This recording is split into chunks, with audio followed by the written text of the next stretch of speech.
Rezemos juntos uma Ave Maria, pedindo a Nossa Senhora que abra nossas mentes e nossos corações para compreendermos e amarmos a Palavra de Deus.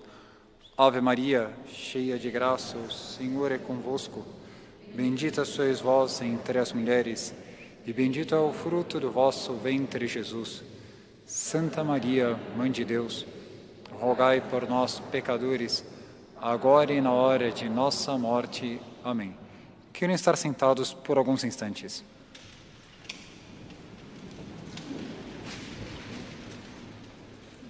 De acordo com a idade, a resposta vai variar e vai ser muito diferente. Mas creio que quase ninguém aqui, sobretudo os que já têm algumas décadas de vida, vão se lembrar exatamente agora, na ponta da memória, na ponta do lápis, quantos velórios já assistiu e já participou na vida. Teria que fazer um certo esforço. Quem é pequeno será mais fácil, mas quem já tem uma certa idade e costuma ir aos velórios, é difícil contar assim. E depois que nós vamos a algum velório, tem o enterro, choramos com a família, consolamos a família. A pergunta seria, de todos os velórios que nós fomos, quantos túmulos nós fomos visitar depois? Quantos túmulos nós fomos ao cemitério visitar e rezar no túmulo por aquela pessoa que nós participamos do velório?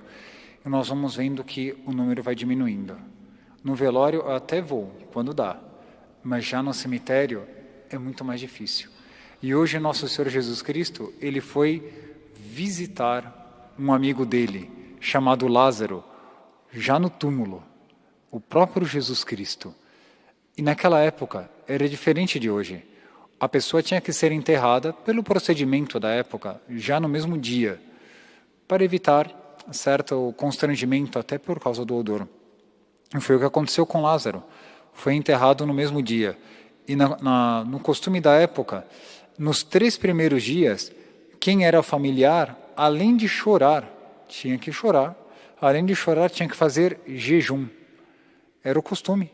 3 dias de jejum por causa da morte de um parente e chorando, sozinhos, só os familiares.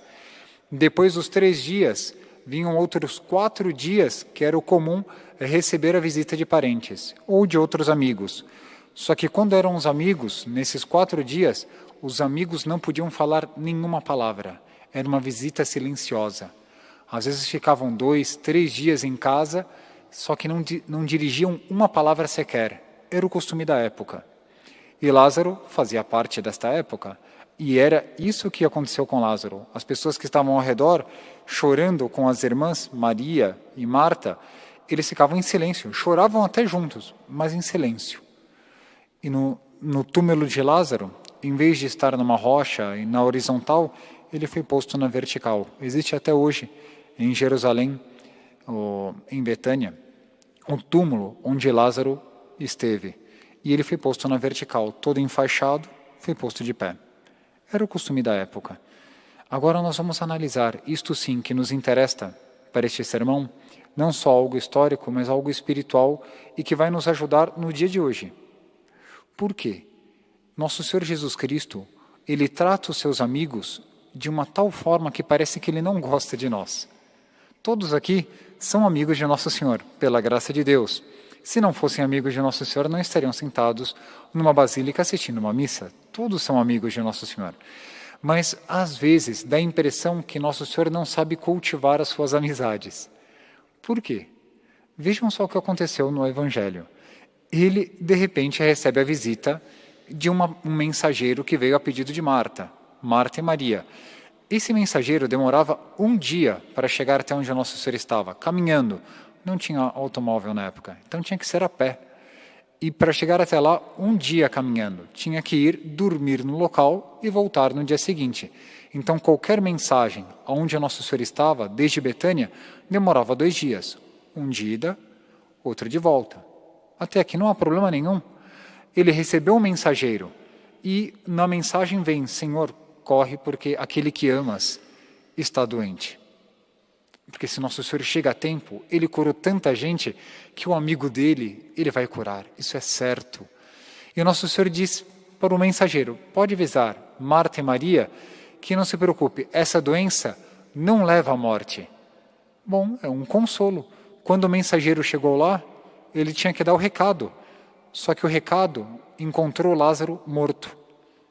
Imagina que situação para aquelas que confiavam em nosso Senhor Jesus Cristo receber a notícia: essa doença não leva à morte, ele já estava sepultado. Dá a impressão que Jesus falhou.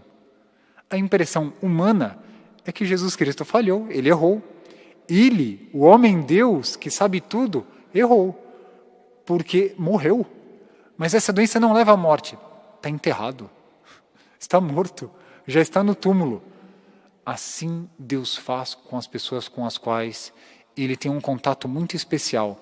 Ele tem o luxo de fazer coisas como essa, para provar a confiança dele, das pessoas nele, Deus.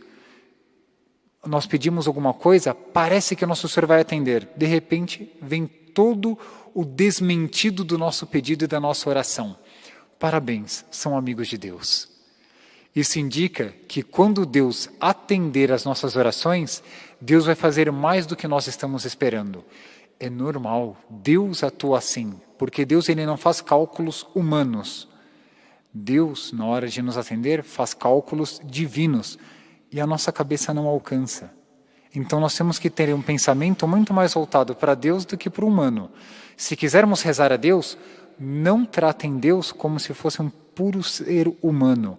Deus não vai atender de forma humana, vai atender de forma divina. E é muito mais perfeito o que Deus faz. Se tem essa perplexidade de Marta e Maria, outros são aqueles que estão próximos de Nosso Senhor, os apóstolos. Imagina que Deus vai dizer, depois de 2 dias, que já estava no túmulo, vou ver Lázaro.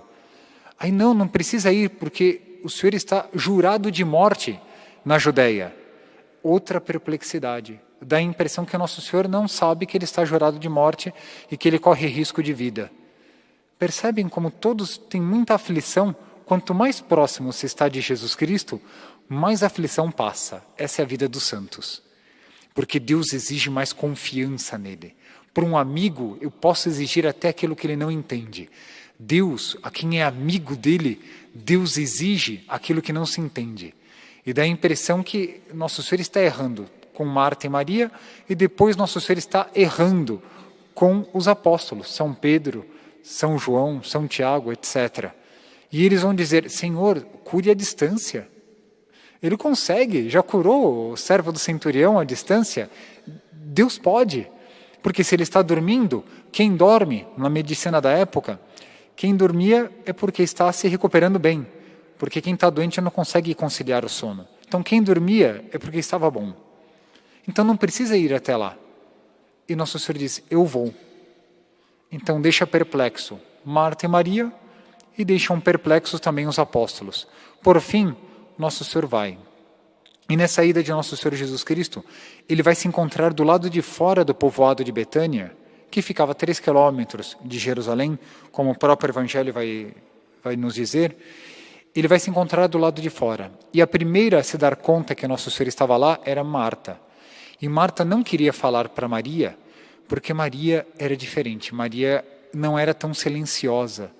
Maria, ela ia fazer bagunça. E todo mundo ia se dar conta que Nosso Senhor estava lá. E como Marta queria conversar de forma discreta, era melhor não avisar Maria. Foi primeiro Marta e conversou com Nosso Senhor. E vai dizer, Senhor, se estivesse estado aqui, ele não teria morrido. E aí vem esse diálogo que é lindíssimo entre Nosso Senhor Jesus Cristo e Marta. Veja que Nosso Senhor Jesus Cristo, percebam isso, várias vezes no Evangelho, ele vai dar um nome para ele. Eu sou o caminho, a verdade e a vida. Foi em outro Evangelho. Tudo isso em São João. Depois ele vai dizer, eu sou a luz do mundo. É lindo ele dizer, eu sou a luz do mundo. Eu sou o pão da vida. Tudo isso está no Evangelho de São João. Todos esses títulos. Mas hoje ele vai dar o seu principal título. Para Marta. É Marta que vai ouvir o principal título de Nosso Senhor. Eu sou a ressurreição e a vida. Eu sou a ressurreição. Não tem nada que é superior a isso. Eu sou a ressurreição e a vida. Portanto, entre a vida e a morte, viver, morrer, estar no céu, estar aqui na terra, não quer dizer nada. Nosso Senhor, Ele domina todos os âmbitos. Então, quando alguém diz, nossa, morreu um parente meu, Nosso Senhor vai dizer, eu sou a ressurreição e a vida. Se morreu, está com o Nosso Senhor no céu, mas ao mesmo tempo o Nosso Senhor cuida dos que estão aqui na terra, e todos vão se encontrar com todos no dia do juízo final. Quase que lendo esse evangelho de hoje, proclamando esse evangelho, ninguém poderia chorar. A partir de agora, quem chorar em algum velório ou na morte de um familiar é porque não entendeu esse evangelho. Porque Nosso Senhor, Ele vai dizer, eu sou a ressurreição e a vida. Não tenho o que chorar estando diante de Nosso Senhor Jesus Cristo, estando vivo ou estando morto, porque todos vivem desde que estejam diante de Nosso Senhor Jesus Cristo, seja aqui nessa terra ou seja no céu. Mas o destino é um só, é diante de Nosso Senhor. Eu sou a ressurreição e a vida. É o principal título que nós podemos dar ao Nosso Senhor Jesus Cristo em todos os evangelhos. E ao mesmo tempo, a conversa entre Marta e Maria, ressaltemos o seguinte: Marta conversa com o Nosso Senhor de pé e dando argumentos. Quando Maria soube que estava ali Nosso Senhor, a época, o costume da época é que para a pessoa fazer parte de um velório, tinha que estar com a cabeça coberta, descalço e sentado no chão. Era o normal. Maria estava assim. Imaginem a cena, ela sentada no chão, descalça, com a cabeça coberta. Quando ela foi avisada pela irmã que Jesus já estava no povoado, ela levantou e saiu correndo. Nem sei se ela teve tempo de calçar a sandália. Ela é capaz de ter corrido descalça diante de Nosso Senhor. É a alma de Maria, Santa Maria Madalena. Era uma alma de serafim, uma alma seráfica. Ia correndo, não se preocupava com as distâncias e com as circunstâncias. O que ela queria era estar diante de Nosso Senhor. E aí vem um outro ponto, porque ela não dá muito argumento para Nosso Senhor. Maria, ela se ajoelha e começa a chorar. E tem alguns choros, assim como tem alguns risos, que são contagiosos. Já deve ter visto. Tem pessoas que riem e nós rimos da risada da pessoa. Porque é engraçado a própria pessoa rir. Assim também tem certos choros que são contagiosos. Quando nós vemos uma pessoa chorar, a pessoa chora com tanta compunção que nós choramos juntos. Porque são pessoas que contagiam. Santa Maria Madalena, ela contagia. O choro dela contagia. Ela chora e todo mundo chora com ela. Porque ela correu, todo mundo correu. Ela chorou, todo mundo chorou. Até Cristo Nosso Senhor chorou junto com Maria Madalena. Nosso Senhor Jesus Cristo, o homem Deus, chorou contagiado pelo choro dela. E quando Nosso Senhor Jesus Cristo chorou, esse choro de Nosso Senhor dividiu, como tem um corredor, dividiu as pessoas. Alguns diziam, veja como ele amava Lázaro. Outros começaram a criticar Nosso Senhor porque ele chorou. Ele podia ter curado antes então. Imagina, diante do choro de Nosso Senhor, ele recebeu elogios e críticas. Essas são as lágrimas de Nosso Senhor Jesus Cristo. E ele foi até o túmulo e disse, tirem a pedra. Senhor, já faz 4 dias que ele morreu. Ele já cheira mal. Tirem a pedra. Tirou a pedra. Lázaro, vem para fora. E aquele morto, de 4 dias, todo enfaixado, inclusive com um sudário no rosto, ele não estava vendo, ele estava todo coberto, todo amarrado, portanto ele não conseguia andar. A pergunta é, como é que esse morto subiu a escada sem poder mover a perna? É uma cena apocalíptica. Esse morto subindo a escada, não sei se foi com saltos, mas sem poder mover a perna estava amarrada também. Mas ele subiu a escada e com o rosto coberto. E começam a tirar as vendas e ele respirando. 4 dias no túmulo. Qualquer um que visse essa cena, nós podemos dizer, esta pessoa, a fé dela nunca mais vai ser abalada.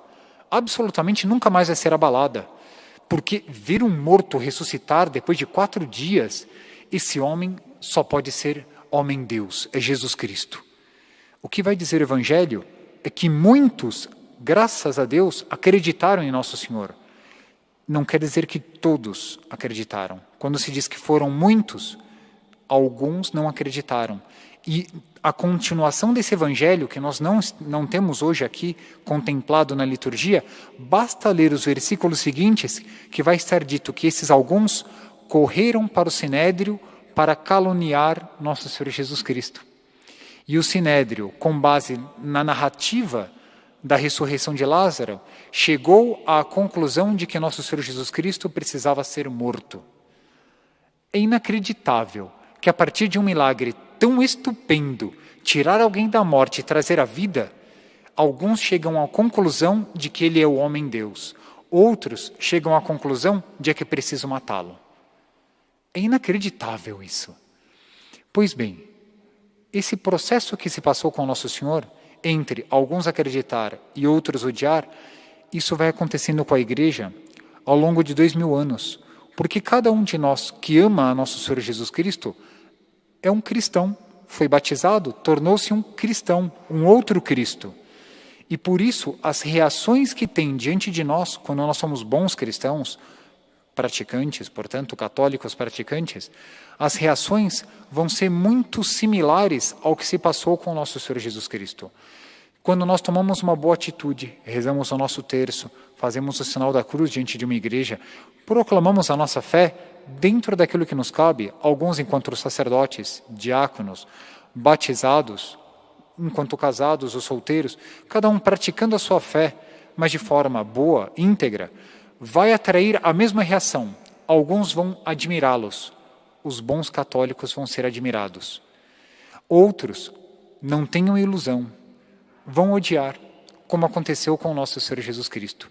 Porque quando a verdade ela é exposta por inteira, não tenham a ilusão nunca de que todos vão amar e todos vão glorificar e admirar. Alguns, até muitos, vão amar, outros vão odiar. Porque a reação que teve diante de Cristo vai ter diante de sua igreja até o fim do mundo. Então nunca se espantem se numa atitude boa que nós tomamos, alguns elogiam e outros criticam. Nunca parem de fazer o bem porque alguns criticam. Isso tem um nome na teologia, chama-se mistério da iniquidade, porque é um mistério. Alguém que vê uma ressurreição, e Nosso Senhor que passou a sua vida aqui na terra só fazendo o bem, ser condenado à morte, é um mistério. É o mistério da iniquidade. E sempre haverá bons e sempre haverá maus, amando e odiando, diretamente a Jesus Cristo ou os seus filhos e suas filhas. Sempre. Tanto é assim que no século XX chegaram filósofos a dizer isso. Se Deus existisse, nós precisaríamos confabular para matá-lo novamente. Portanto, esse pecado de morte de Jesus Cristo foi um pecado que é conhecido como deicídio. Não é um homicídio somente, matar um homem, mas é matar ao próprio Deus. A intenção que se tinha era matar o próprio Deus. E cada vez que alguém atenta ou calunia contra um cristão, é novamente a tentativa de um deicídio nos filhos adotivos de nosso Senhor Jesus Cristo, porque nós somos filhos de Deus por adoção através do batismo. Então, quem quer ser verdadeiramente católico e quer ser santo, nunca se espante, porque virá uma perseguição, sempre. A Igreja viveu assim durante 2000 anos. E hoje em dia, aqui, lá e acolá, em certos países, nem vou mencionar porque devem acompanhar as notícias, mas a Igreja sempre foi perseguida, e ainda será perseguida. Mas a nossa parte, nós devemos fazer como o nosso Senhor Jesus Cristo, passar a vida fazendo o bem. E fazer o bem é abraçar os mandamentos, é participar das missas, sobretudo aos domingos, é rezar, pedir, portanto, também à Santíssima Virgem, aqueles que não rezam, aconselho que rezem o terço, rezem o rosário todos os dias.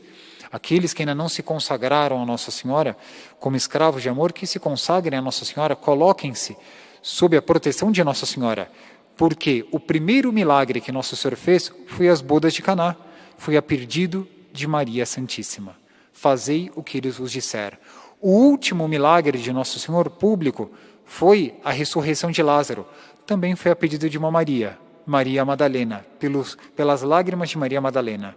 Portanto, nós temos que ter um amor ao nosso Senhor Jesus Cristo que seja um amor marial, porque tendo esse amor marial, sem limites a nosso Senhor Jesus Cristo, nós vamos obter qualquer milagre dele. E o primeiro milagre que nós vamos pedir é já nessa Santa Missa, para que todos saiam daqui com a alma ressurrecta. Se alguém ainda não é santo, que seja santo ao sair pelas portas dessa basílica. Padre, é muito difícil. Garanto para todos, era mais difícil dizer, Lázaro, vem para fora. Portanto, agora vamos dizer, cada alma que está aqui, santifica-te. É só acreditar nele, pedindo à mãe dele que nós sairíamos santos dessa basílica. Louvado seja nosso Senhor Jesus Cristo.